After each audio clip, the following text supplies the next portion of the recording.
She changed the locks while I was gone. Just like that.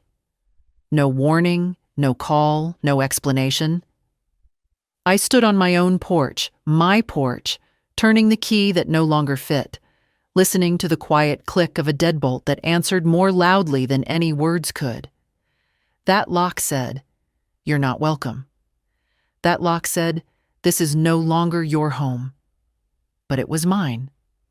God help me, it was still mine. The air was colder than I expected for late April. I'd only taken a weekend trip to Stillwater to visit my oldest friend, Clara. She'd had a rough winter, lost her sister, caught pneumonia, nearly gave up. She needed me. And I, though I didn't admit it then, needed the break. A few nights of sleep without footsteps above me, without that sharp perfume of Celeste in every hallway, without feeling like a stranger in the house I paid off 23 years ago. I'd called before I left. I'd left a note on the kitchen counter, too. "Back Sunday by noon. Take care. N." Nothing dramatic, just what a person says when she assumes she's still considered family, still has a place at the table, still owns the walls around her. I tried the key again. Same result. At first, I thought maybe there'd been a break-in. Maybe someone had changed the lock for safety. But then I noticed the tiny white sticker near the handle, barely visible in the morning light. Seculock Installations. Friday, 3:15 p.m. Friday. The day after I left. Not even a full 24 hours. I pressed the doorbell and waited. Nothing. Knocked, then rang again. Still nothing. My old hydrangeas, trimmed back by someone who clearly didn't understand them, stood like small skeletons by the porch steps. My mailbox still had the dent in the side from where Alex hit it with a wiffle bat in 1991. The welcome mat, crooked, muddy, still read, "Home Sweet Home." Home. I took a step back, looked at the windows, curtains closed, silence inside. I checked my phone. No missed calls, no messages. I dialed Alex. It rang 4 times, then voicemail. "Alex, it's Mom. I'm back from Clara's. I can't get in. The locks have been changed. I'm sure there's some misunderstanding. Call me, please." I hung up and waited. For 5 minutes. Then 10.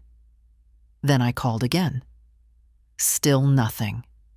After 20 minutes in the driveway, sitting in my old Civic, hands shaking not from cold but from disbelief, I drove around the block, just in case. Maybe Alex had gone out for milk. Maybe Celeste had gone to the gym. Maybe this was all a mistake. But it wasn't. Because when I circled back, their car was in the driveway. The sleek black Lexus I'd helped them with when they hit a tight patch 2 years ago. Parked neatly on the same driveway my husband Jack and I laid with our own hands the summer after we paid off the mortgage. I got out again. Knocked again. Rang again. Nothing. It was then, standing there in the wind, that it hit me. Not all at once. Not like a slap. But like cold water slowly creeping into your bones. This wasn't an accident. This was a decision. A boundary drawn by someone else in a house that was still legally and spiritually mine. I didn't cry. I wish I could tell you I did. That it all poured out in one clean, cathartic sob. But no. I stood still, let the hurt settle quietly like dust, and got back in my car. I parked 2 blocks down. I didn't know where else to go. Clara was 2 hours away. I didn't want to explain it yet.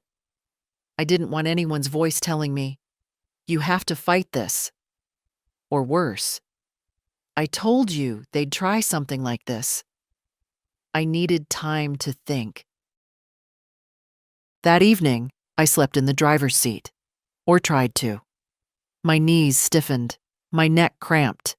My bladder woke me at 2 a.m., and I had to find a 24-hour gas station to use the restroom. I bought a coffee I didn't want, just to not feel like a loiterer. The cashier, a boy no older than my grandson would be, smiled kindly.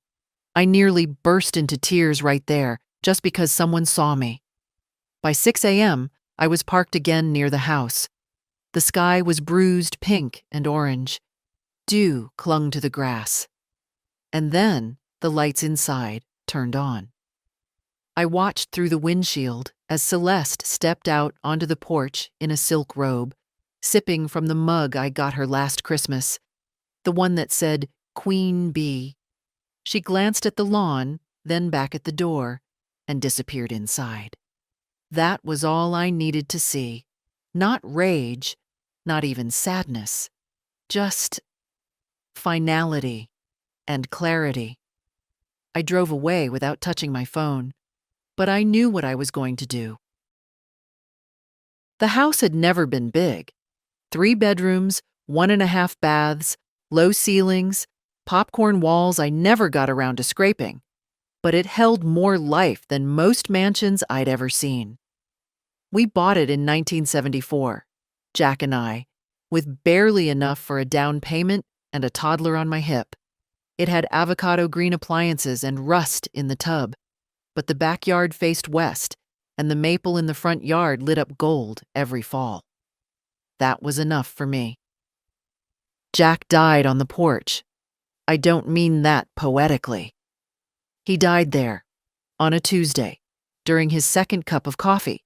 The Tribune folded in his lap just before 9 May. I came out with a piece of toast in one hand and my reading glasses in the other. By the time I noticed something was wrong, it was already too late. That was 12 years ago. I've lived alone since. Not because I wanted to, but because that's how it worked out. At first, I expected Alex would check in more. He did, for a while. Dinners every few weeks, sometimes with that eager tone in his voice like he'd remembered something important. Then came the promotion, the commute, the shift in tone. He married Celeste 3 years after Jack passed. A woman with sharp cheekbones, sharper words, and a job title that changed every quarter. She worked in branding, which seemed to involve a lot of slideshows and telling people how to make themselves look more expensive. She didn't like the house. That much was clear from the beginning. Said the kitchen was closed concept, said the floors creaked like a horror movie, said the place smelled like old fabric. She meant me. The first few years they lived in a sleek loft downtown, all chrome and echo. But when Alex's company downsized and Celeste's freelance contracts dried up, they needed a bridge. That was the word Alex used when he called. Just until we figure out our next move, Mom. A few weeks, maybe a couple months. I hesitated. I did. But then he said, it'd really help us out. And that was all it took. He could have asked me to sleep on nails and I'd have gotten the hammer ready. They moved in on a Sunday. 4 suitcases, 2 garment bags, a flat screen I didn't have a wall for. Celeste didn't speak to me much that day. She was too busy directing Alex, where to put her desk, where to set the box with her air purifier, which room needed to be depersonalized first. That meant my photos, my quilt. The doilies Clara crocheted for me last Christmas. I watched her stack them in a box without asking. She didn't even look at me. Later that evening, I found my wedding album in the hall closet. It had been on the sideboard next to the lamp for 20 years. Alex apologized. Sort of.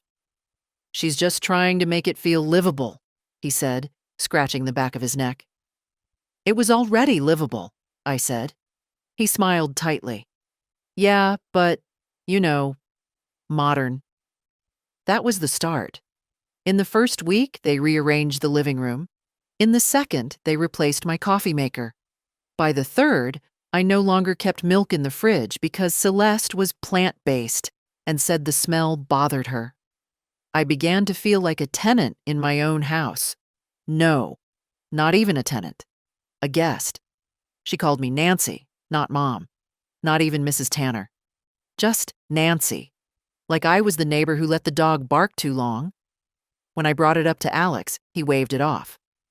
She's not big on formality. It's not formality, I said. It's family. But the truth was, I'd let them stay. I'd made space, I'd cooked, I'd cleaned, I'd turned down the thermostat because Celeste got migraines from dry heat. I stopped watching my mystery shows in the evening because she liked silence to meditate. I thought maybe, just maybe, this would bring Alex closer, that we'd find a rhythm. But mostly, I just found myself tiptoeing from room to room, carrying my quiet like a tray I was scared to drop. I remember the night I overheard them talking in the kitchen. "She keeps leaving dishes in the sink," Celeste whispered.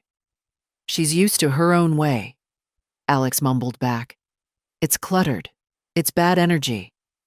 "She's trying." "Well, trying's not enough." I stood on the other side of the wall, hands damp with soap, my own words swallowed back like bad medicine.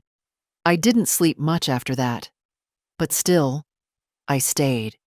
I thought it was temporary. That soon they'd find their next condo, move on, thank me for my help, and I'd get my home back. The one where I could wear my slippers in the kitchen and leave my puzzle half finished on the table. But time passed. Nothing changed. And then came Clara's call. Her sister gone. Her cough not letting up. "Would you come for a few nights?" she asked, voice barely above a whisper. I looked at the calendar. I looked at the guest towels. I looked at the way my slippers had been shoved under the couch. "Of course," I said. I left Friday morning. They changed the locks that afternoon. I raised Alex in that house. He took his first steps in the hallway between the kitchen and the den. Said his first word at the breakfast table, "Up." Reaching toward his father with both arms, grinning so wide we thought his face might split. He had a mole behind his left knee I used to kiss every night at bath time. When he was scared of thunderstorms, he'd crawl into our bed and fall asleep, curled against me. Tiny fingers hooked through the sleeve of my nightgown, like an anchor. I didn't forget any of it. But I think, somewhere along the line, he did. Jack used to say, "He's going to break your heart someday, Nancy. That boy's got too much wind in him and not enough roots."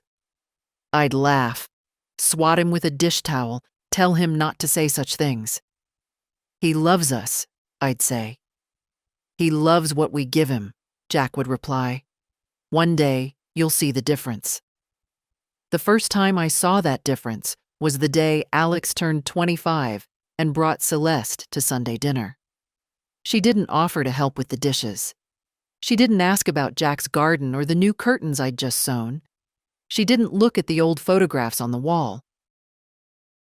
Instead, she commented on the smell of the roast. Rich was the word she used, though not as a compliment, and asked if we had any kombucha. I remember feeling embarrassed, like my kitchen wasn't clean enough, my food not sophisticated enough. Jack noticed. He caught my eye across the table, gave me that little shake of the head, and I knew exactly what he was thinking. But Alex was smitten. Every time she spoke, he lit up like a boy at a magic show. I didn't say a word.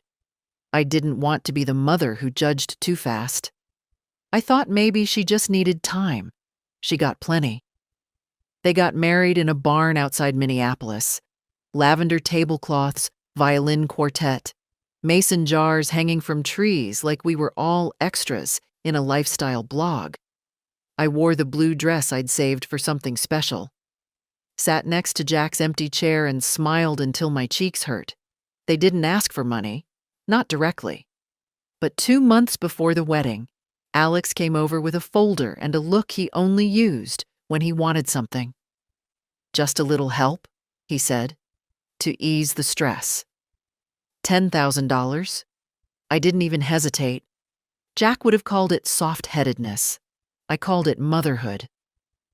After the wedding, visits slowed. Calls grew shorter. The tone changed, from warmth to obligation, like checking a box. I'd get an occasional, "Hi, Mom, just wanted to see how you're doing," but there was always a rush behind it. A meeting, a deadline, a bad signal. Then silence. I tried not to mind. Then came the money questions. Short-term squeeze. Unexpected expenses. Freelance work delayed. It started small. Could you cover this month's car insurance? And grew. I paid off one of their credit cards when the interest piled up. I sent grocery money, just in case. I paid their accountant's fees when they filed late taxes. Each time, Alex promised he'd pay me back. Each time, I said he didn't have to. And I meant it.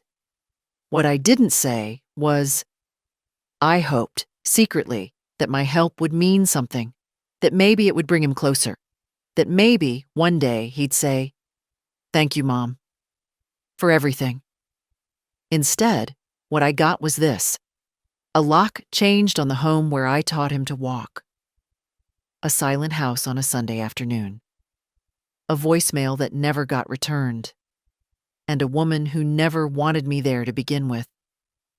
I remember one conversation with Celeste, not long after they moved in. I'd made coffee. She took a cup, sniffed it, and set it down. "I only drink pour-over," she said. I smiled.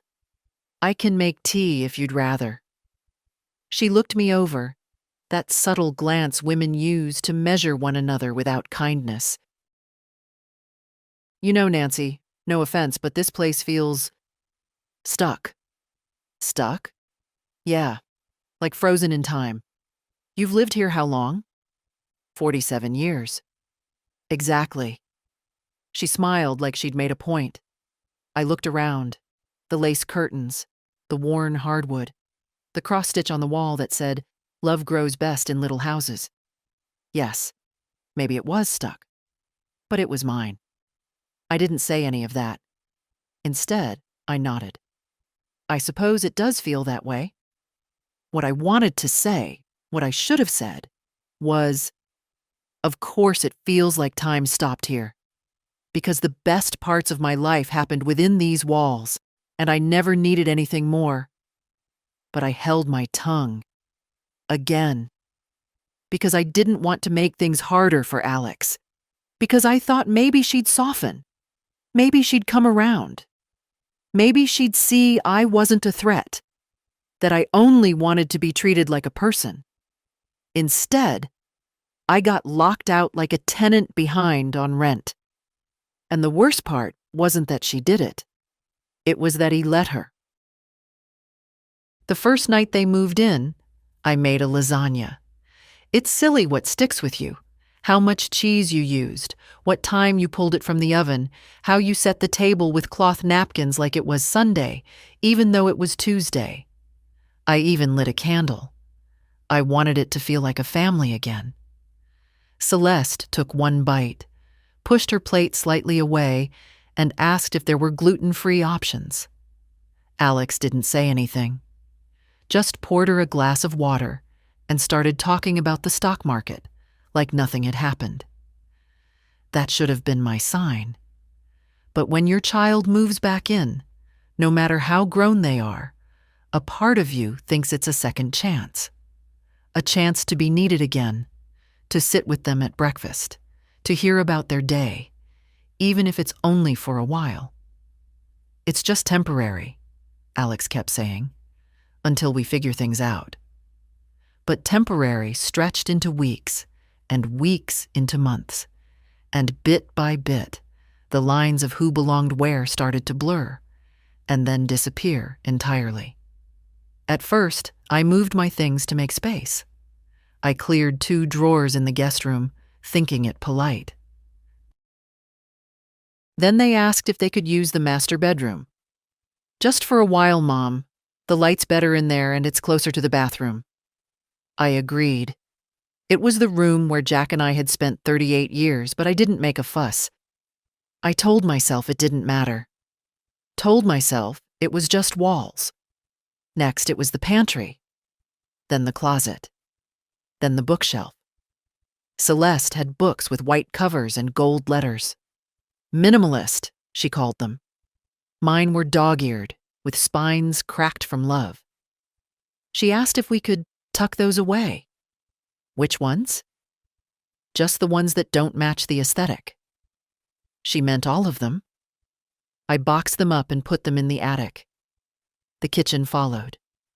My red kettle was too loud, my baking tins cluttered. She brought in a blender that looked like a spaceship and cleared the counter of everything else.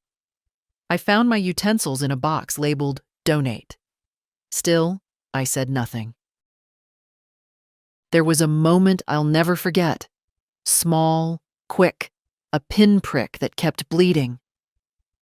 I walked into the living room one morning with my cup of tea, and Celeste was already there, stretched across the sofa in leggings and a robe.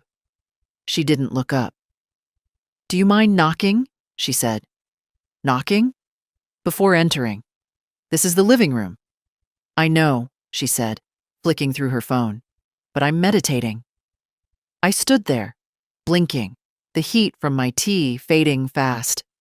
That night, I started keeping to my bedroom. I told myself it was easier. I read in bed, ate quietly. Even started watching my mystery shows on my tablet with headphones. The house didn't feel like mine anymore. It felt like a place I was borrowing, and badly. Once I left my slippers by the couch. The next morning, they were by the front door, neatly lined up, as if waiting to be taken away. Another time, I made oatmeal in the kitchen at 7 a.m., something I'd done every day for years. Celeste came down the stairs and wrinkled her nose. "I really need silence in the mornings," she said. "It's part of my wellness practice." I almost laughed, but I didn't. I apologized. To her. In my own kitchen. She started organizing the mail, too. Alex let her. One day I noticed my pension statement had been opened. She shrugged when I asked about it. "I assumed it was something we should keep track of," she said. We, as if we were all one household, except I wasn't counted. I was something to be managed. An old clock in the hallway, nostalgic, but in the way. The only time she ever smiled at me genuinely was when I said I might go stay with Clara for a few days. "Oh, that would be lovely," she said, her eyes lighting up. "Get some fresh air, right? Change of scenery? Clara's that friend with the lake house?" "No lake," I said. "Just a 2-bedroom in Stillwater." Still, she beamed like I'd offered her a holiday package. I told Alex the same thing, more out of politeness than hope. He said, "That's nice, Mom." Already halfway into an email. The morning I packed my bag, Celeste offered to drive me to the station. I declined. She hugged me anyway, lightly, politely. "Take your time," she said. I didn't know what she meant until I came back, and the lock no longer turned. The first thing I noticed when they moved in wasn't the noise or the clutter. It was the absence of consideration. You can feel it when it leaves a house. It's like warmth that slips out through a draft, slowly enough that at first you just put on a sweater. And then one day you realize you've been freezing for weeks. It started with the little things. My armchair, Jack's old recliner, the one with the patched leather and a groove from his left elbow, suddenly disappeared from the living room. "I had it moved to the garage," Celeste said. "It didn't fit the layout." "No one asked me," I replied. She tilted her head and smiled like a nurse indulging a confused patient. "Oh, I thought it was obvious. We needed space." We. Then came the rugs. My thick braided rug in the entryway was a tripping hazard, the bathroom mat with faded sunflowers. unsanitary. Bit by bit, my home became a showroom. Every decision was made around me, not with me. I was the old fixture in the corner, a houseplant they didn't water but couldn't throw out just yet. I tried to speak with Alex, more than once. The first time, he was on his laptop. I waited until he looked up, eyes tired, mouth pressed into a flat line. "Alex," I began, "can we talk about how things are going? I feel like, well, I feel like I'm walking on eggshells." He gave a short sigh. "Mom, it's just a lot right now. We're trying to stay afloat, and you're making it personal." "I am personal. This is my house." He closed his laptop a little too hard. "And we're grateful. But do you know how stressful this has been for Celeste? She's used to structure, order. She's trying to make this work. By removing me from the picture?" I didn't say that. I just nodded, lips tight. The second time I tried again. "I need you to understand something," I said, sitting across from him at the dining table. "I'm not a guest here." He didn't look at me. "I live here," I continued. "This is my home. Yours too, in a way. But I won't be treated like an intruder in it." "Then don't act like one," came a voice from the kitchen. Celeste didn't even look up from rinsing her juicer. She said it casually, like a throwaway comment on the weather. I stood there, stunned. And Alex, he didn't correct her, didn't defend me. Just shifted in his seat and muttered, "Let's all just calm down." Calm down. The two words people always use to shut women up. That night, I cried in my room. Not loud, not dramatically. Just the kind of quiet, worn-out weeping you do when you realize no one's coming to fix it. I almost called Clara, but I didn't want to be pitied. Didn't want to say it out loud. They're erasing me. I noticed it in the refrigerator too. My pickles gone. My yogurt replaced by glass jars filled with strange seeds. My name not on anything, because I wasn't sure I was allowed to label food in my own kitchen. When I dared to put a casserole dish in the oven on a Saturday, Celeste walked in, sniffed, and said, "Is that meat?" "Yes." She made a face. "Could you maybe do that when I'm not home? I'm really sensitive to animal smells." I opened my mouth to reply, but Alex beat me to it. "Come on, Mom. You know she's trying to stay plant-based." "I'm trying to stay sane," I said. He didn't laugh. Eventually, I began going to bed earlier just to avoid the tension. I used to stay up late, read on the couch with a blanket and a biscuit. Now, I disappeared by 8:80. It was around that time I noticed the mail came opened. Not always, but often. Especially anything from the bank. I confronted Alex gently. "I noticed my bank statement was opened," I said. "Oh, that? Must have been a mix-up. We're getting a lot of stuff right now." "But it was clearly addressed to me."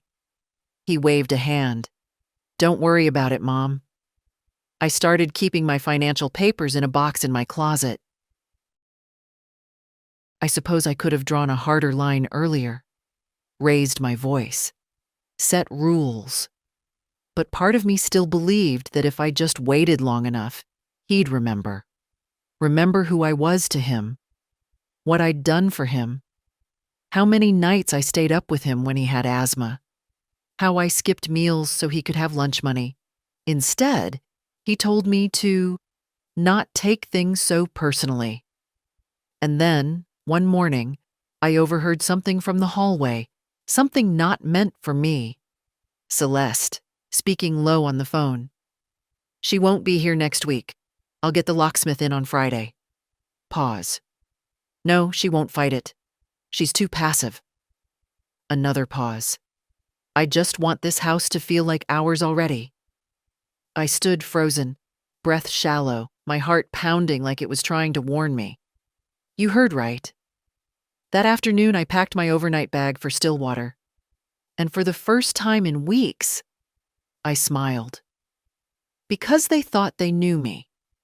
But they didn't know who they'd locked out. Not yet. It happened 2 days before I was set to return. Clara's cough had softened, the color in her face slowly coming back. We sat on her porch drinking weak coffee and watching the squirrels dart across the yard. She talked about her sister's memorial, about old hymns and who'd shown up dressed too casually.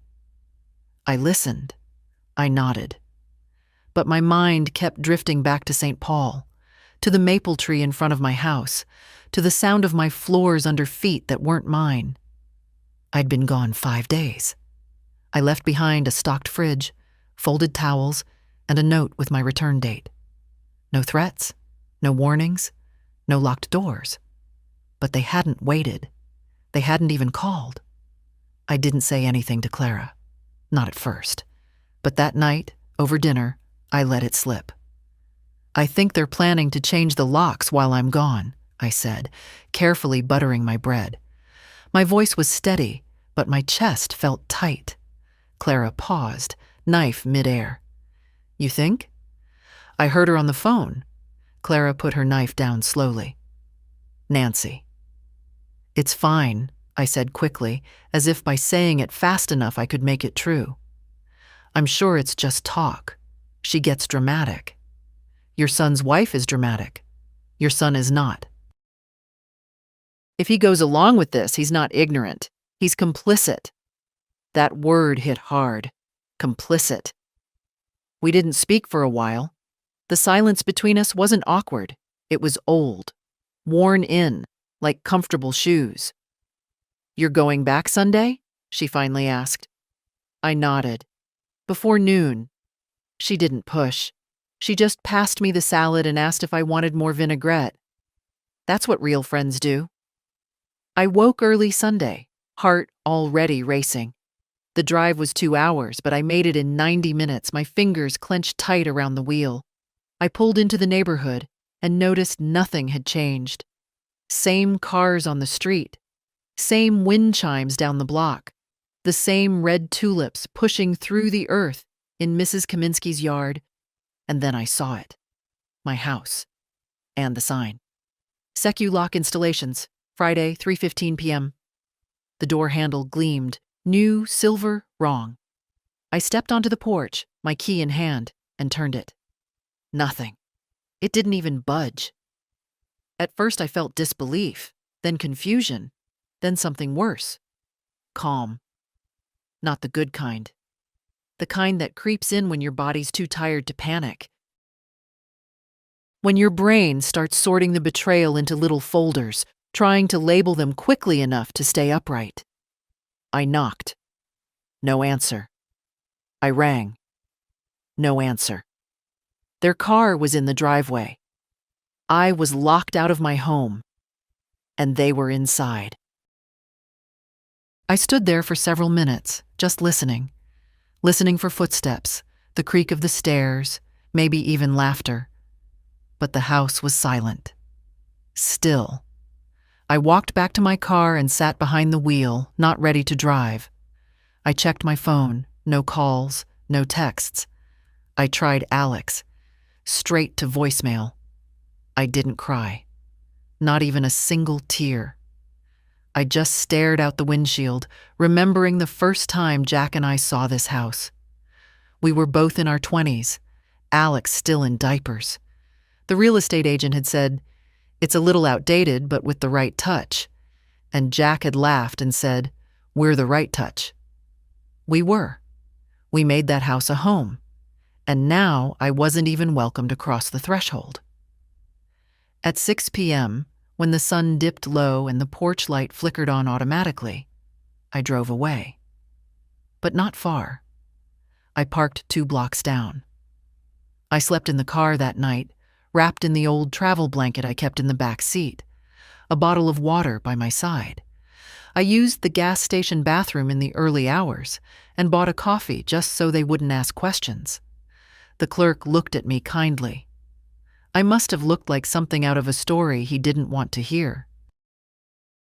At dawn, I pulled around the corner and parked where I could see the house. That's when I saw her, Celeste. Stepping outside in her silk robe, holding the mug I gave her last Christmas, the one that said Queen Bee. She didn't see me, but I saw her. She paused on the porch, sipped, glanced at the sky like she owned it, then turned back inside. And something inside me shifted, not snapped, not broke, shifted, like a plate of earth settling into a new place after years of pressure. I didn't honk, didn't call out. I just put the car in gear and drove away. But this time, I wasn't running. I was going to fix what she broke, and I was going to do it on my own terms.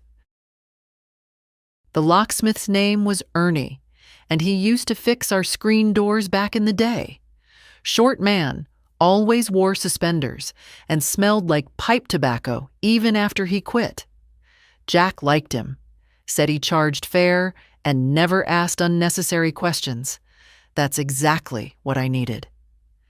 I found his number scribbled in the back of an old address book between Linda pie crust recipe and pediatrician Dr. Cohen, retired. I didn't think he still worked. I certainly didn't expect him to pick up, but he did. Ernie speaking? Hi, it's Nancy Tanner. Silence, then a warm chuckle. Well, I'll be. How's Jack? Gone 12 years now. He went quiet a moment. Sorry to hear that. He was a good one. He was. What can I do for you, Nancy? I swallowed hard. I need locks changed. He didn't ask why, just asked when. Today, I said. Early. I'll be there at 7 sharp. I gave him the address. I didn't say my house. I didn't have to. I parked 3 blocks away and walked up just before 7. The morning air was crisp. The grass was damp.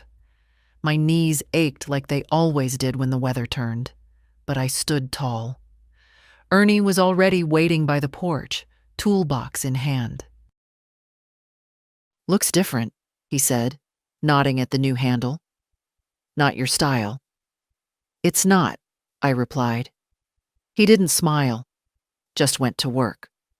I stood beside him, arms crossed, as he removed the sleek, modern hardware, clean, soulless, like everything Celeste touched, and replaced it with a brass deadbolt that clicked with weight and memory. When he was done, he handed me 2 new keys. You want a third? No, 2's enough. He packed up his tools, then looked at me with something between curiosity and respect. You all right, Nancy? I met his eyes. I am now. He nodded once and walked to his truck. At 7:32 a.m., I opened the front door to my own house and stepped inside. It smelled different. Lavender detergent. Something floral and expensive. My photos were still missing from the sideboard. The blanket I crocheted last winter was folded neatly on the armchair, as if it had been placed there just for looks, not for warmth. But the floor still creaked under my step. The clock above the fridge still ticked half a beat too slow. The sun still lit the east wall of the kitchen like a quiet promise. I went into the master bedroom. They'd changed everything. My quilt, gone. My lace curtains, replaced with beige blackout panels. A diffuser sat on my nightstand, puffing out some kind of mist. I unplugged it. Then I went to the closet. My clothes were boxed, labeled. Seasonal, donate. I carried each box out to the garage, brought in my own. It took 2 hours to set things back as they were. Not perfectly, just enough. Then I turned to the spare room. Celeste's shoes lined the baseboard like little soldiers. Her suitcases, leather, monogrammed, sat at the foot of the bed. Her silk robe hung on the door. One by one, I carried everything out to the lawn. Not thrown, not dumped, placed, folded where needed, lined up neatly along the edge of the porch like a display window. By the time I finished, the sun was higher in the sky. A jogger slowed as he passed, eyebrows raised. I gave a small wave. He waved back. I went inside and brewed tea, my tea, from the tin I kept hidden behind the cereal boxes. I sat in the kitchen, steam rising from my cup, and waited. At 9:11, the doorknob rattled. Then came the knock. Sharp. Impatient. "Nancy!" Celeste's voice was high, thin. "There's something wrong with the lock." I sipped. More knocking. Harder now. "Nancy, open the door. Why are my things on the lawn?" I didn't move. Then came the voice I'd once lived for. "Mom?" "Alex." "Are you inside?" I stood, walked to the door, and opened it. His face was pale. Her face was red. I looked at them both, then down at the bags. "They're not on the lawn," I said quietly. "They're on my lawn." "Nancy," Celeste started, "this is completely uncalled for." I looked at her, long and flat. "So is changing the locks on someone else's house." "It was a misunderstanding," Alex said quickly, stepping forward. "No," I said. "It wasn't." He stopped, looked at me like he was seeing something new. "You locked me out of my home," I said. "You didn't call. You didn't warn me. You left me outside like a stray animal." Silence. "And you," I added, turning to Celeste, "planned it days in advance." "I didn't think you'd make a scene," she muttered. "I'm not," I replied. "This isn't a scene, it's a boundary." Alex reached for the doorknob. I stepped aside, but didn't move from the frame. "You can come in," I said, "to collect anything else you need." He stared at me. "You're serious?" "I've never been more." They didn't speak for a moment, not with words, anyway, but their faces said plenty. Celeste looked like someone who'd bitten into something unexpectedly bitter. She stood on the porch with her arms crossed, expensive sunglasses perched on her head, her shoes in perfect contrast to the cracked concrete. She wasn't used to being spoken to like this, especially not by someone she thought she'd written off. Alex looked worse, not angry, confused, as if the ground under him had shifted an inch, just enough to rattle the teacup of his composure. "Mom," he said, voice low, "you're overreacting." I nodded slowly, letting that word land. Not fight it. Not flare up. "That's the word you're going with?" He blinked. "You locked me out," I continued. "Without a word. You didn't forget. You didn't miscommunicate. You changed the locks and didn't think I'd come back. That's not—" "It is exactly what happened." I didn't raise my voice. I didn't need to. I stayed in my car overnight. At 74 years old. I used a gas station bathroom and drank vending machine coffee, Alex. That's what your silence cost me. He looked down. I don't know if it was guilt or discomfort, but he didn't argue. Beside him, Celeste shifted. "I didn't think you'd return so early," she said flatly. "You said Sunday, but not when." I said noon. She shrugged like that excused everything, like locking a woman out of her home was a matter of calendar management. I moved from the doorway, but didn't step aside fully. "You can come in now," I repeated. "Get what you need." "Where are we supposed to stay?" Alex asked. I raised my eyebrows. "You didn't seem worried about where I'd sleep." "That's not the same," he snapped, his voice finally cracking. "You have this place." "I had this place," I said, my voice even. "Until Friday, when you told someone to erase me from it." "That's not fair." "No," I said. "It's not." He hesitated. "I didn't." "You have 15 minutes. They moved past me without speaking. Celeste walked quickly, brisk heels tapping on the wood floors like gunfire. She made straight for the bedroom, yanked open the closet, and began packing what was left. I watched her fold her silk robe like a hotel staffer, mechanical, cold, not a glance around. Alex lingered in the hallway. I just don't understand why you're being so rigid. I turned toward him slowly. You don't understand why I no longer want people who betrayed me to live in my home? He opened his mouth, then shut it. I invited you in during a hard time, I said. I made space. I gave you warmth. You gave me silence and exclusion. He rubbed his forehead. Mom? Do you remember how many times I said I didn't feel like myself anymore? I asked. Like I was disappearing in my own house? He didn't answer. Do you know how many of my things I found in the garage, labeled donate in her handwriting? Still nothing.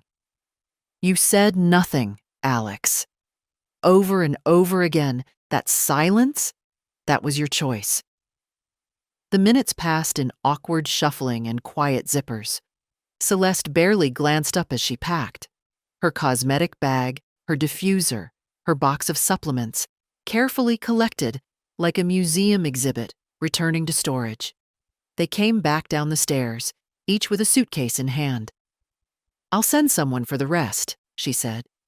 You won't, I replied. You'll call, and we'll schedule a time. I'll be here when it happens. You don't trust us? Alex asked. No, I said. Not anymore. Celeste stepped outside first. Alex lingered on the threshold, turning back once more. This isn't how families treat each other. I looked at him for a long time. No, I said softly. It's not. And then I closed the door. Not slammed, not locked behind them in anger. Just closed. I walked back through the house slowly, not inspecting, just absorbing. The silence was different now, not tense, not tight. Still. I made another cup of tea. The windows were open, the breeze light. The house smelled like lavender and coffee and something older, something that had always been mine. At 11 high, my phone rang. Alex. I let it buzz. Let it go to voicemail. Then came the text. Can we talk later? I'm trying to understand all this. It just happened so fast. I didn't reply. Because it didn't happen fast. It happened slowly, over years, over 1,000 small moments when I let myself disappear in order to keep peace that never truly existed. Now, the peace was real, earned, and I had no interest in giving it up again. By noon, the sun had fully claimed the front lawn. Her suitcases were gone. The porch was empty again, no leather bags, no passive-aggressive perfume in the air. Just wind, soft and dry, brushing over the steps where Jack used to drink his Sunday coffee and read the sports section aloud even when no one asked him to. I stood by the window with my tea, watching the space where Celeste's things had sat. The grass was slightly pressed down. Temporary bruises. Nothing that wouldn't spring back by morning. That's the thing no one tells you about houses. They remember. They remember where your baby's bassinet stood, where the Christmas tree leaned just a little to the left every year, where your husband dropped his keys at the exact same spot, even after you moved the hook. They also remember the silences, the cold shoulders, the months when your voice didn't carry through the walls because no one was listening. But they always welcome you back if you choose to return with your spine straight and your dignity intact. The house was quiet, not awkwardly, peacefully. I sat down at the dining table, alone for the first time in weeks, and didn't feel lonely. I felt here, present. It took less than an hour to restore the kitchen, my kettle back in its rightful place, my cookbooks on the counter, open to dog-eared pages, the jar of pickles I'd hidden behind the cleaning products brought back to the fridge shelf where it belonged. I lit the cinnamon candle Clara gave me for my birthday. Celeste had once sneered that it smelled like an airport lounge, I let it burn anyway. I liked it. Around 2 in the afternoon, I opened the box of documents I kept under my bed, the one Celeste never quite dared to touch. It held every important paper from the past 5 decades. Mortgage payoff notice, Jack's death certificate, Alex's birth certificate, and a folder labeled legal. I flipped through the contents until I found what I was looking for. The deed. Still in my name. Still only my name. There was something deeply satisfying about seeing it, even after all these years, like a soft yes whispered by the universe when you most need to hear it. My phone vibrated again. Alex. I think we should talk soon. Things are tense, but maybe we can work through it. I didn't reply. Instead, I searched my contacts for someone I hadn't called in years. Howard Leonard, my lawyer. The last time we spoke was when Jack passed. He handled the probate with quiet efficiency. We never became friends, but he remembered my name without asking twice, and that counted for something. I dialed. Leonard and Westman, came the receptionist's voice. Hi, this is Nancy Tanner. I'd like to schedule a meeting with Mr. Leonard. Do you have a matter in progress? No, I said, but I think it's time I did. The office still smelled like leather and printer ink. Nothing fancy, just shelves of thick books and a clock that ticked a second behind real time. I sat on the same couch I had 12 years ago, after Jack's funeral, with the same nervous fingers locked together in my lap. Howard came out in the same kind of suit, slightly wrinkled, not expensive, but well pressed. His hair had thinned, his glasses thickened, but his eyes were just as sharp. Nancy, he said, offering his hand. It's been a while. It has. Let's catch up. I told him everything. Slowly. Carefully. Not dramatic. Just facts. He listened without interrupting. Only when I finished did he lean back and exhale through his nose. You're not the first, he said quietly. Elder clients who let family in and suddenly find themselves out. But you might be the first who fought back before it was too late. I don't want to be angry, I said. I just want to be clear. I want the house protected. I want my documents updated. I want to make sure I'm never put in this position again. He nodded. We'll revise the will, lock down the property, and set up power of attorney for someone you actually trust. That would be my banker, not my son. No problem, I'll prepare the drafts. And I'll include a letter of notice. To Alex? To both of them.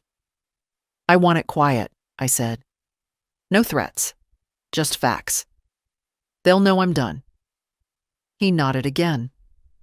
By the time I left the office, the sky was streaked with gold. November sun melting over the city like a quiet apology. I stopped at the grocery store on the way home, bought the good butter, the jam Jack liked. Fresh tulips, even though they never last long this time of year. That night, I ate dinner at the table with the radio on low. No one critiqued the meal. No one opened my mail. No one asked if I'd considered repainting the kitchen, something more neutral. I went to bed with the windows open just enough to hear the wind. My phone buzzed once before I fell asleep. Alex. Still hope we can talk soon. I didn't answer. Not yet. Maybe not ever. I didn't tell Clara what happened until 2 days later. Not because I was hiding anything, but because I needed to feel it myself first.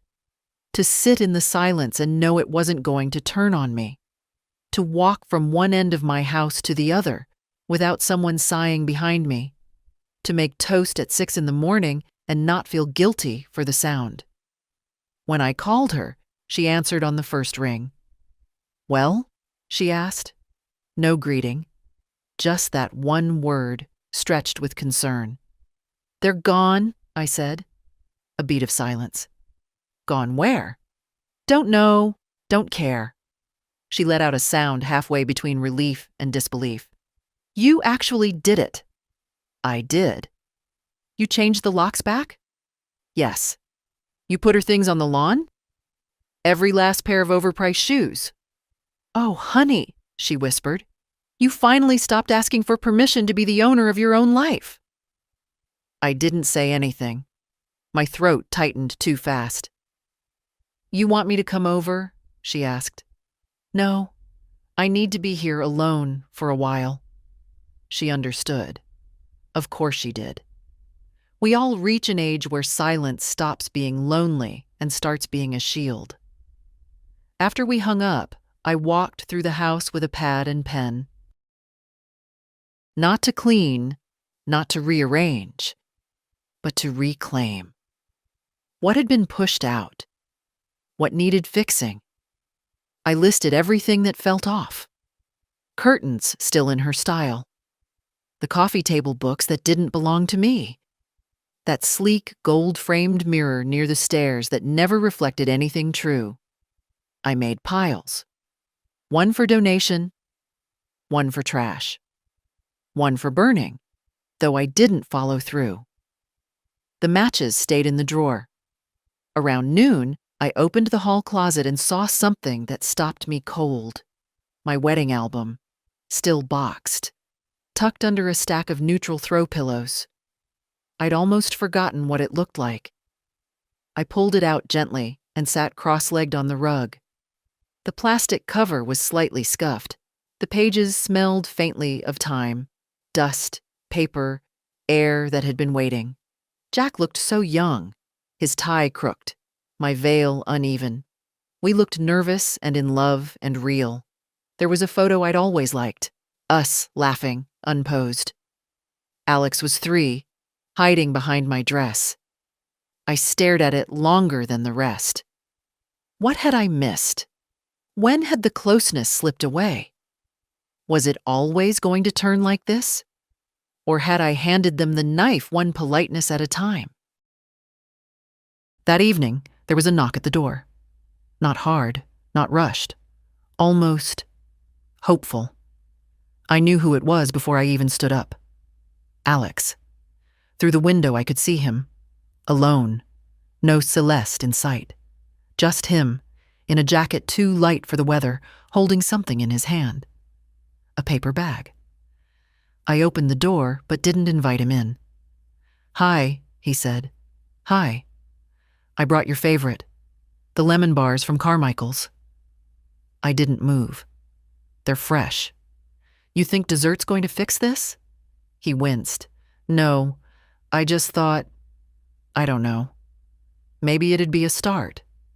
He held the bag out. I didn't take it. He let it hang between us like a peace offering carved out of guilt. I didn't know she was planning to lock you out, he said. Not until after. Then why didn't you stop it? I don't know. I let the silence stretch. She said you'd overreact, he added. And you believed her. He looked down at the steps. I didn't want to lose our place here. You lost it the minute you decided my place in it didn't matter. His mouth opened, then closed again. She's not a bad person, he said weakly. Maybe not, but she treated me badly. And you let her. I didn't mean to. You didn't not mean to either. He looked up, finally meeting my eyes. I want to fix this. No, I said quietly. You want to feel better. That's not fair. It's honest. He stood there, the wind tugging lightly at his coat, the paper bag rustling. I'm not angry anymore, I said. I'm clear. That's worse for you, I know. He didn't argue. I stepped back, just enough to make a point. If you want to talk, really talk, it won't be today, not like this. Not with lemon bars and an apology rehearsed in the car. He nodded, barely. But you don't live here anymore, Alex, and you don't get to show up like you do. I understand. I hope you do. He turned to leave. I didn't stop him. The lemon bars sat on the porch for another hour before I brought them in. I didn't throw them out, but I didn't eat them either. The next morning, I woke before the sun. Not out of worry, not from noise. Just ease. A quiet kind of rest I hadn't known in months, maybe years. I sat at the kitchen table with my tea, steam rising in gentle spirals, and listened to the sounds I used to take for granted. The tick of the wall clock, the furnace kicking in, a bird tapping against the window, confused by its reflection. I breathed. Then I got to work. Not in a frenzy, not the kind of cleaning people do when they're trying to erase something painful. This was slower, intentional. One drawer at a time, one cupboard, one closet. In the back of the hallway shelf, I found my old address book again. Names crossed out. Birthdays circled. A page with Jack's handwriting, just a note that said, "Don't forget, Nance. License tabs due April." It was dated 1997. I kept it. By noon, the house felt less like a place someone had invaded and more like an old coat I'd finally slipped back into. Still worn in all the best places. Still mine. The doorbell rang around 1. Not Alex. A delivery driver. Large box. No return address I recognized. I signed and brought it inside. Inside was a white envelope and a single note. "I'm sorry. S." The box held 2 things. First, the Afghan I'd crocheted 3 winters ago. She'd taken it with her, claimed it fit her decor better. Now it was folded neatly, smelling faintly of her citrus detergent. Second, a framed photo of me and Alex from when he was maybe 10. Disneyland. I was wearing a sun visor. He was missing a tooth. We both looked sunburnt and happy. I sat down on the couch and stared at the photo. I didn't cry. I didn't forgive either, but I acknowledged the effort. That mattered. I called Clara that evening, told her about the delivery. "She's trying to make peace," Clara said. "She's trying to rewrite the ending." "Well," Clara said, "you're the one holding the pen."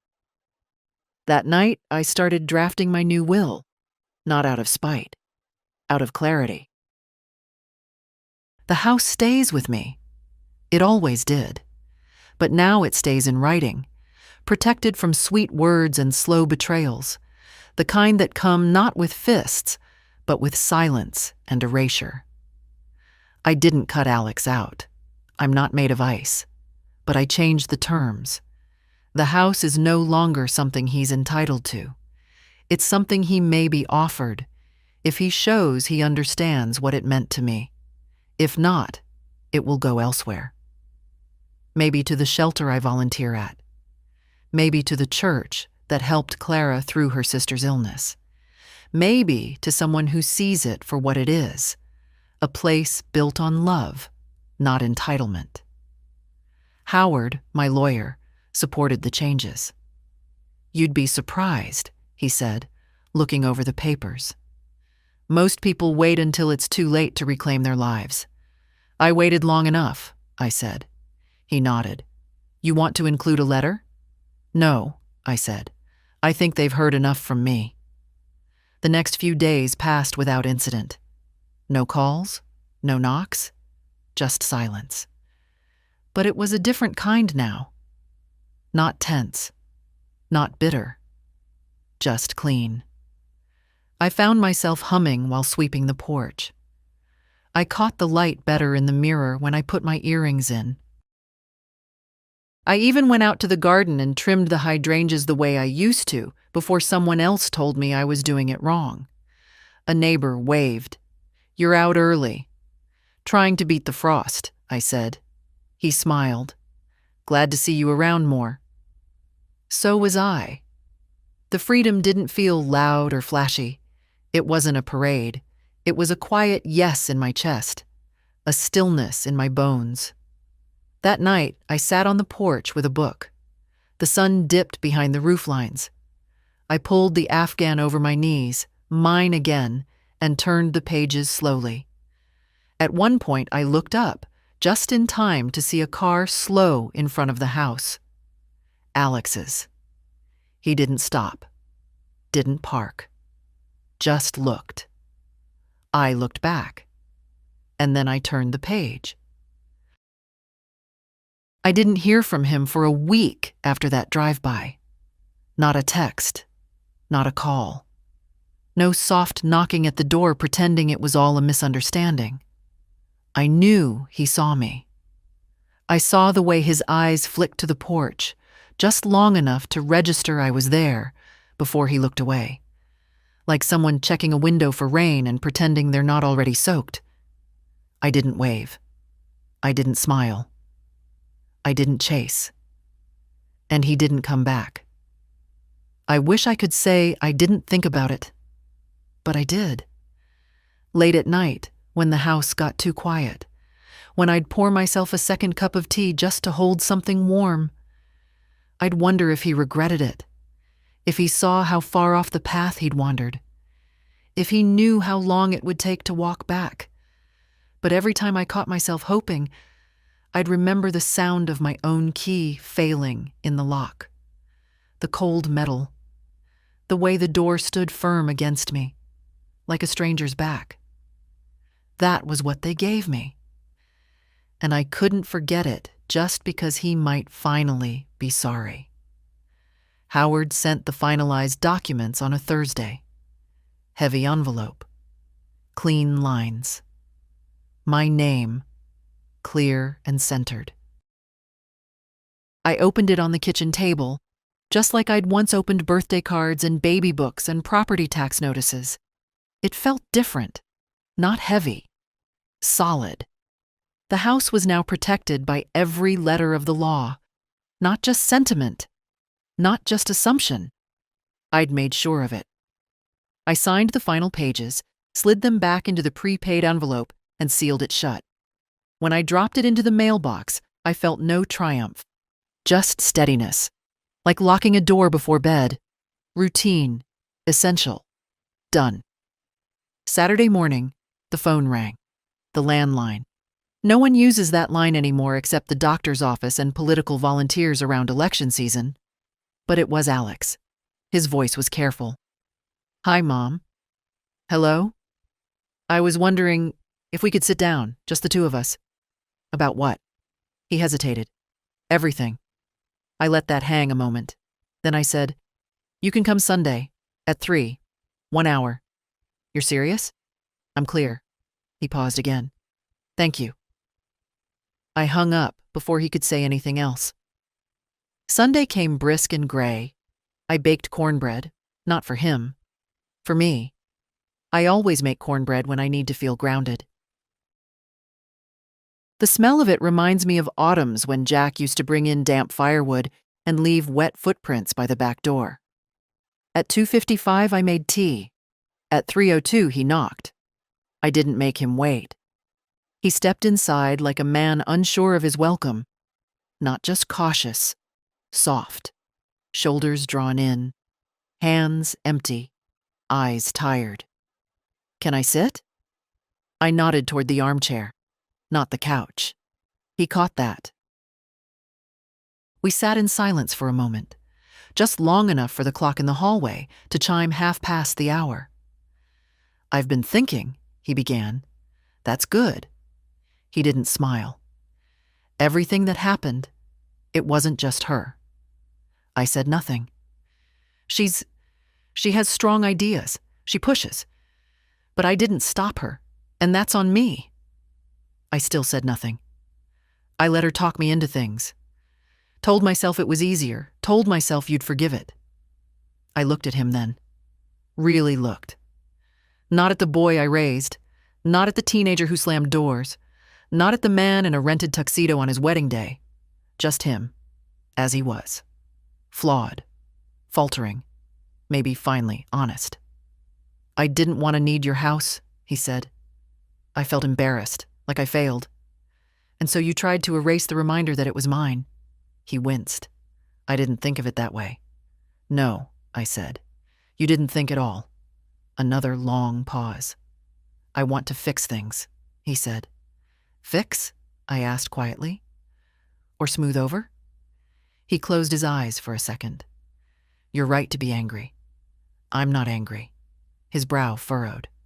I was, I said. But that's past. Now I'm simply done letting other people set the terms of my peace. He nodded slowly. I sipped my tea. You changed the will, didn't you? I met his eyes. Yes. He swallowed. Did you cut me out? No. But I changed what's automatic. From now on, anything you inherit from me will be based on the relationship we build, not the one we keep pretending is still intact. His face colored, but he didn't argue. I won't live another 10 years hoping for a son who remembers where he came from, I said. If you want to be part of my life again, it starts with truth and boundaries. He looked like he wanted to say something. I waited. I think I forgot who you were, he said softly. No, I replied. You assumed I'd forget who I was. The hour passed. When he stood to leave, he looked around the room like he was trying to memorize it. I don't know if I deserve your trust again. You don't, I said. But you'll let me earn it? That's up to you. He opened the door. I'll call soon? If you mean it, I said. And I closed the door after him. This time, not as an end. But as a beginning, I didn't need to rush. A week passed. Then 2. No calls. I didn't wait by the phone. I'm too old for that kind of theater. But I noticed. The absence. The silence. This time it didn't sting. It just confirmed what I already knew. When people are used to taking, the offer to rebuild feels too much like work. So I lived. I trimmed the hedges, cleaned out the hall closet, sent Clara a box of old scarves I no longer wore, with a note that read, "Too much neck for one woman." She called, laughing. I watched the birds return to the feeder outside the kitchen window, read library books in the afternoon sun. One morning, I even baked cookies just because I felt like it. Not for guests, not for company, just because the smell felt like home. It's strange how space shifts when you're no longer bracing for someone else's disapproval. The rooms opened up again, not wider, just truer, like they'd been holding their breath, same as me. On the 3rd week, a letter arrived. Handwritten. No return address, but the penmanship told me all I needed. Alex always pressed too hard with the pen, like he didn't trust the ink to stick unless he forced it. I held the envelope for a minute before opening it. Inside, 3 short paragraphs. Mom, you were right. I let her reshape everything. My words, my silence, even how I saw you. I thought I was keeping the peace, but I was just hiding behind it. I'm not writing this to fix things. I know I've got work to do. But I needed you to know I see it now. All of it. I miss the sound of your voice when you read the paper. I miss Sunday mornings. I miss home. If there's a way back, even slowly, I'll walk it. If not, I understand. Alex. I read it twice. Then a 3rd time. Not because it moved me, not yet, but because it surprised me. Honesty, finally, without dressing. No flowers, no requests, just what needed saying. I didn't reply. Not that day. I let the letter sit on the table under my sugar jar like a bookmark, let it soak into the walls. The next day I went to the bank. Miriam, my account manager, met me in her usual pale blouse and gray sweater, the kind of neatness that comes from habit, not vanity. You want to finalize the beneficiary structure today? She asked. Yes, I said, and remove a few automatic authorizations. She nodded, typing briskly. We went over everything, line by line, number by number. My modest retirement fund, the house, the small insurance policy I'd kept active all these years. Nothing extravagant, But enough. I've added language to protect the estate from any dispute, she said, clicking a few more times. No joint access. No ambiguity. Good, I said. When we finished, she printed the documents, watched me sign. May I ask, she said gently, are you doing this because of a conflict? No, I said. I'm doing this because I'm done being the only adult in the room. She smiled. We don't hear that one often. I bet you don't. That afternoon, I walked home slower than usual, stopping to admire the last few leaves clinging to the ash trees. It was almost Thanksgiving. Cold had crept into the corners of everything. But it wasn't cruel, just honest. Like the air knew what came next and wasn't pretending otherwise. At home, I set the letter back on the kitchen table, read it once more. Then I wrote one of my own. Not a reply, a declaration. To whom it may concern, this house is not a prize. It is not a transaction. It is not a placeholder until something better comes along. It is not a second chance to rewrite someone else's story. This house is my life in walls. It's the mornings I watched my son learn to pour cereal.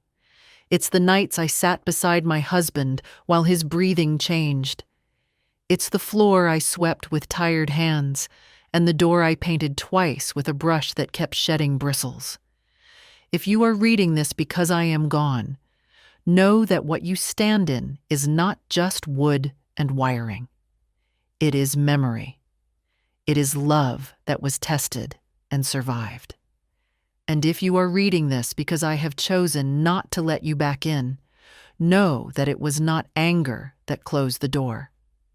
It was clarity. Nancy Tanner. I sealed the note and tucked it into the folder with the deed. Let it rest there, beside the rest of my life, quiet and unshakable. The wind picked up outside. I made soup. Turned on the porch light, even though no one was expected. The door stayed locked, but my heart did not. Thanksgiving came and went without a knock. Not from Alex, not from Celeste, not from anyone who once called this house theirs. And I'll tell you something. It was fine. No turkey, no folding chairs brought up from the basement. Just me and a warm squash stew, cornbread in the oven, and a slice of apple pie that I bought, not baked, because I didn't owe anyone effort that cost me joy. I set the table anyway. One place, candle lit, napkin folded, not out of loneliness, but out of respect. For myself, for the years, for the woman I had finally remembered how to be. I toasted Jack with my tea. To peace, I said aloud. Finally earned. The wind answered by rattling the window just enough to make me smile. The next morning, the mail brought something unexpected. Not a letter. A package. Small, brown. No return name, but the postage read, Chicago. Celeste's hometown. I opened it in the kitchen, standing over the sink, not sure what I expected. Inside was a small blue velvet pouch, and inside that, a locket. Gold-plated, delicate. The kind you buy for sentiment more than value. I opened it carefully. One side held a photo, me, much younger, holding Alex on my hip, both of us laughing at something out of frame. The other side was blank. No note, no message, just the locket. I closed it and set it on the table, next to the sugar jar, where Alex's letter still rested. I didn't cry, but I sat with it. Because that's the thing with gestures. They're only worth as much as what follows. And silence, no matter how pretty, isn't the same as change. That afternoon, I decided to walk to the lake. It was colder than I expected, wind needling through my coat, but I didn't turn back. The path was covered in leaves and silence, and that suited me. I sat on the bench where Jack and I used to bring Alex when he was small. I remember him chasing geese, falling into the mud, laughing like the world would never turn hard. I thought about what it meant to be someone's mother, what it cost, what it gave, and what it could no longer excuse. When I got home, I checked the porch out of habit. Empty. Still. And I liked it that way. Inside, I found the house exactly as I left it. Nothing touched. Nothing moved. And that meant everything. The next day, Clara called. "I keep thinking about what you said," she began. "About peace you have to fight for." I smiled into the receiver. "It's a strange kind of battle." "Well," she said, "I'm ready for mine." She told me she'd drawn new lines with her daughter. Finally said no to one more favor that always ended in debt. It wasn't dramatic, she said, just different. Firmer. "I learned from the best," she added. "Oh, stop it." "No, really. You taught me that standing up doesn't have to be loud, just clear." We talked another hour. About movies, old neighbors, her plans to repaint her kitchen. When we hung up, I sat for a while and watched the light move across the floor. Slow, patient, like it knew it was welcome now. That evening, I went to the drawer where I kept old letters and photos. I took out one picture, Alex at 12 standing in the driveway with his first bike, and slipped it into the blank side of the locket. It wasn't forgiveness. Not yet. But it was something. Maybe someday, when he was ready, I'd give it to him. And maybe not. Some things don't need to be passed down. Some things stay with the one who finally learned not to be erased. Later, I went outside and swept the porch, just as the streetlights came on. The neighborhood was quiet. Houses glowing from inside. You can tell a lot by the kind of light someone leaves on. I looked at mine. Soft, steady, enough. Not an invitation. Just a sign. I'm still here. And I remember everything. It snowed last night. Not much. Just enough to blanket the porch and soften the edges of the world. The kind of snow that makes everything quiet, even in a city. The kind that reminds you time keeps moving, no matter who stays, who leaves, or who finally learns what you've always known. I woke to the hush of it. The kind of silence that doesn't ask for permission. I made my tea, pulled the curtains back, and watched the world turn white. There was a single set of footprints on the walk. Not fresh, not expected. They led from the street to my front steps, then turned around. Whoever it was hadn't knocked. I didn't check the cameras. I don't have any. I believe if someone really needs to be let in, they'll wait. They'll try again. Not just come and go like memory. At noon, I bundled up and walked to the library. The girls there know me. Mrs. Tanner, large print section, always returns early. One of them handed me a wrapped parcel tied in twine. "Someone left this for you yesterday." I blinked. Left? Said it was important. The tag said only, "Nancy. Read this when you're ready." Inside was a book, a collection of essays. Not expensive.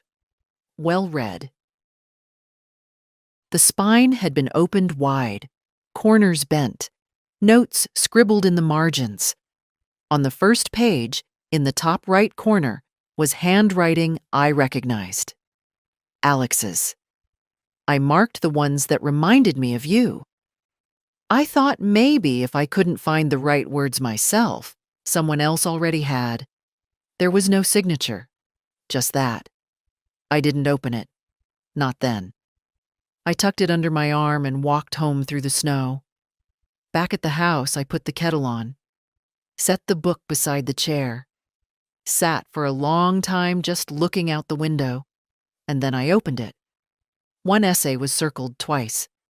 A mother's silence is not her consent. I sat back, the words rising up like breath after deep water. The phone rang just after dusk. Not a call I expected. Clara. I have a question, she said. And don't laugh. I'm listening. Do you want to go on a trip next spring? A trip? There's a train tour, national parks, seniors discount, you and me. No husbands, no children, no apologies. I smiled. You planning my escape? No. I'm inviting you to your own life. I laughed then, loud, easy. I'll think about it, I said. Don't think too long. That night, I lit a candle by the window, not for show. Not as a welcome, just a light. For myself. For the years I had left. For the woman I was before the silences and the boxes in the garage. If you've made it this far, you already know the lesson. It's not about locks or luggage or letters that come too late. It's about remembering you don't owe anyone your erasure. Not your child. Not their partner. Not the world that keeps asking you to shrink. You don't have to get angry. You don't have to yell. You just have to stop opening the door for those who never learned how to knock and light a candle instead. For peace. For clarity. For the self you never truly lost. If this story meant something to you, share it with someone who needs it. Or leave a comment. I read them all, even if I don't always reply. We get braver together.